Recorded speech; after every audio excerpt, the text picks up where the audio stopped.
Apocalipsis, el fin de los tiempos. Capítulo 2. El segundo sello. ¿La tercera guerra mundial? ¿Estamos acaso en los últimos tiempos profetizados en la Biblia? ¿Cómo podemos reconocer si es así? Y si no, ¿cuánto tiempo más faltaría para estos eventos?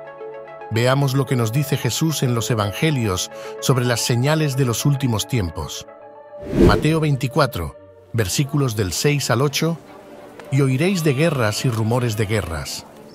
Mirad que no os turbéis, porque es necesario que todo esto acontezca, pero aún no es el fin, porque se levantará nación contra nación y reino contra reino, y habrá pestes y hambres y terremotos en diferentes lugares. Y todo esto será principio de dolores. Asimismo, Jesús nos advierte a través de una analogía con la higuera que es Israel, de los tiempos en que se daría inicio a los eventos apocalípticos.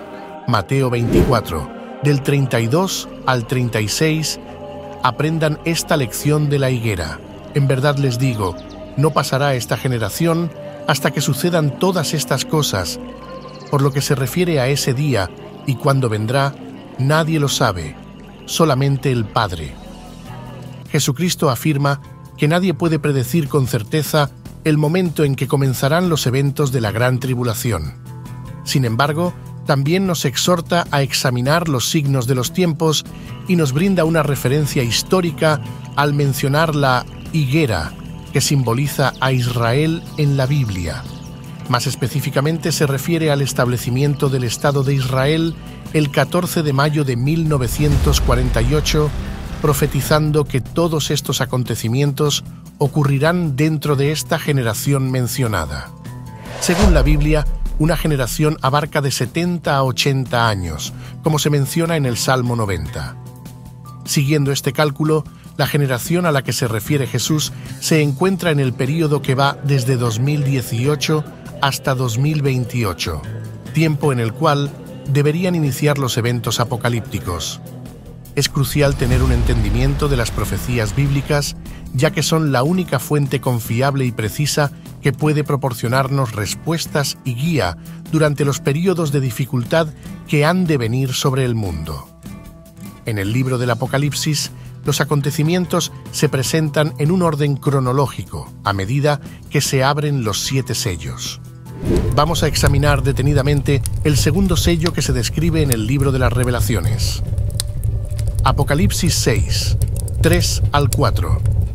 Cuando abrió el segundo sello, oí al segundo ser viviente gritar, «Ven». Salió entonces otro caballo de color rojo fuego. Al que lo montaba se le ordenó que desterrara la paz de la tierra y se le dio una gran espada para que los hombres se mataran unos a otros. El caballo rojo simboliza el derramamiento de sangre, lo cual representa la violencia que resultará debido a la exclusión de la paz en la tierra.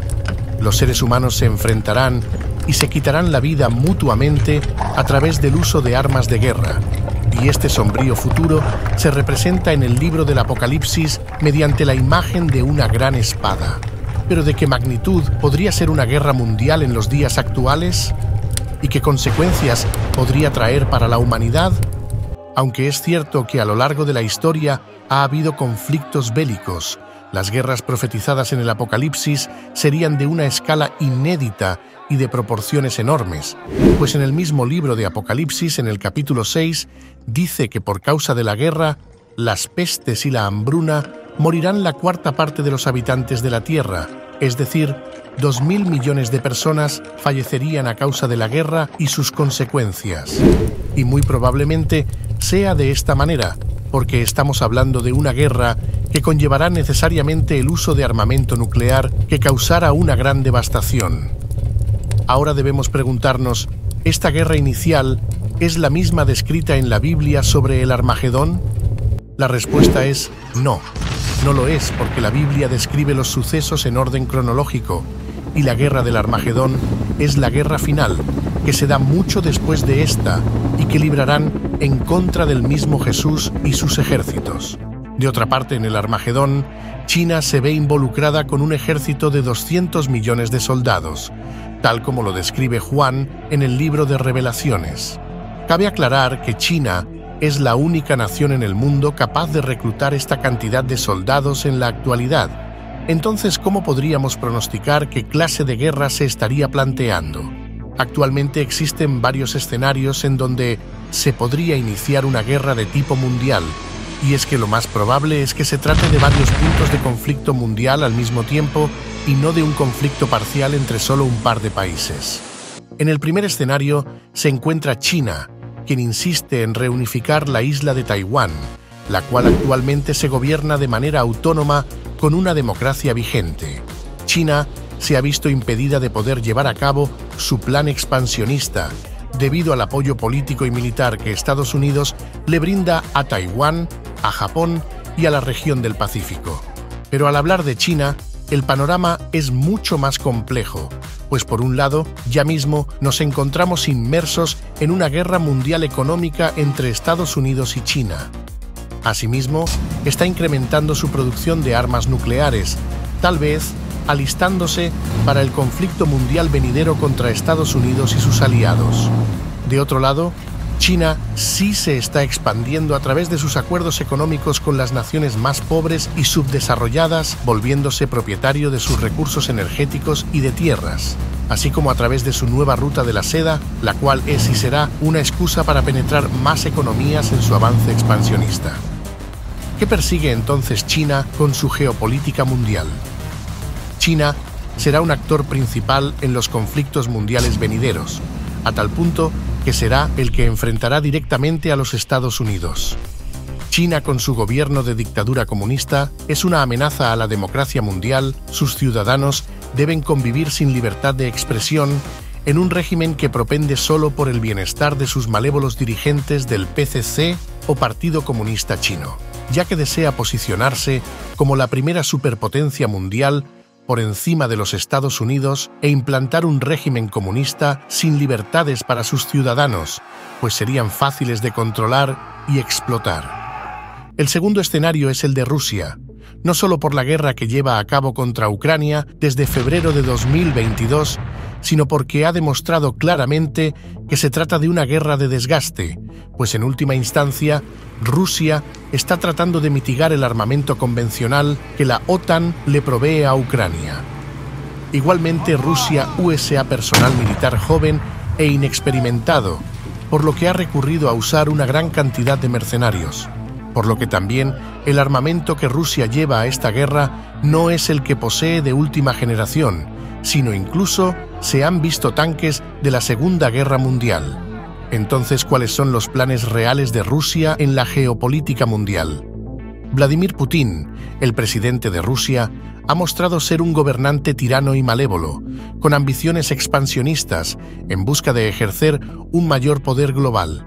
Apoya y ha hecho alianza con países de gobernantes autócratas como el de Irán, Corea del Norte, Irak, Bielorrusia y de todo aquel que quiera oponerse a Estados Unidos y a la OTAN. Rusia se ha pronunciado en contra de Israel y apoya a los grupos musulmanes radicales que atentan contra la democracia en Medio Oriente. Pero los objetivos principales de Putin son claros. Quiere invadir y apoderarse del control total de Europa, y de otro lado, quiere destruir el Vaticano y a sus dirigentes, incluido el Papa. En el tercer escenario se encuentra el interminable conflicto en el Medio Oriente entre Israel y sus países enemigos, con sus respectivos grupos terroristas islámicos extremistas.